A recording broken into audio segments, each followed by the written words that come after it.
नमस्कार, स्वाभिमानी न्यूज चॅनलच्या बातमीपत्रात आपले स्वागत।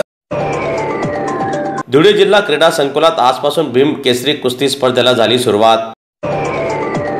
धुळे जिल्हा राष्ट्रीय तालीम संघ व तालुका तालीम संघ यांच्या संयुक्त विद्यमाने छत्रपती शिवाजी महाराज, महात्मा ज्योतिबा फुले, भारतरत्न डॉक्टर बाबासाहेब आंबेडकर यांच्या जयंती निमित्ताने जिल्हा क्रीडा संकुल येथील इंडोर हॉल येथे भीम केसरी कुस्ती स्पर्धेला दिनांक 5 एप्रिल रोजी सुरुवात झाली।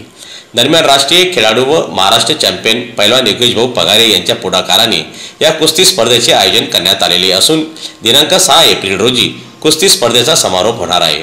एकनाथ विजय व्यायामशाळा व डॉक्टर बाबासाहेब आंबेडकर विजय व्यायामशाळा यांच्या वतीने या कुस्ती स्पर्धेचे आयोजन करण्यात आलेले आहे।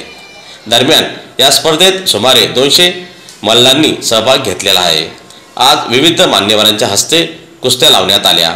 या प्रसंगी पैलवान रवींद्र राघव, पैलवान आकाश परदेशी, पैलवान सुभाष आंबेडकर, पैलवान मुरलीधर लोकरे, सुनील चौधरी, लाला चौधरी यांच्यासह धुळे जिल्हा मराठी पत्रकार संघाचे सचिव सचिन बागुल, प्रांतिक सदस्य प्रकाश नाना शिरसाट, उपसंपादक दीपक शिंदे, संपादक आकाश सोनोनी, मुख्य संपादक पुरुषोत्तम गरुड आदी मान्यवरांच्या हस्ते देखील कुस्त्या लावण्यात आल्या।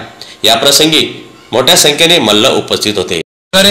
धुळे शहरात प्रथमच छत्रपती शिवाजी महाराज जयंती, महात्मा फुले जयंती, डॉक्टर बाबासाहेब आंबेडकर जयंती निमित्त भव्यदिव्य भीम केसरी कुस्ती स्पर्धेचं आयोजन करण्यात आलं आहे। या स्पर्धेचं उद्घाटन राजवर्धनजी कदम मांडे अध्यक्ष, धुळे जिल्हा तालुका तालीम संघाचे रवींद्र गड्डे पैलवान व राकेश माळी, प्रफुल्ल पाटील यांचे PA यांनी सर्वांनी उपस्थित राहून कुस्ती स्पर्धेला सुरुवात केली आणि धुळे जिल्ह्यात कुस्ती स्पर्धेला धुळे जिल्ह्यातून जास्तीत जास्त 200 मल्लांनी सहभाग घेतला। येणाऱ्याला गदा, ट्रॉफी व रोख रक्कम देण्यात येणार आहे व द्वितीय क्रमांकाला ट्रॉफी व रोख रक्कम देण्यात येणार आहे।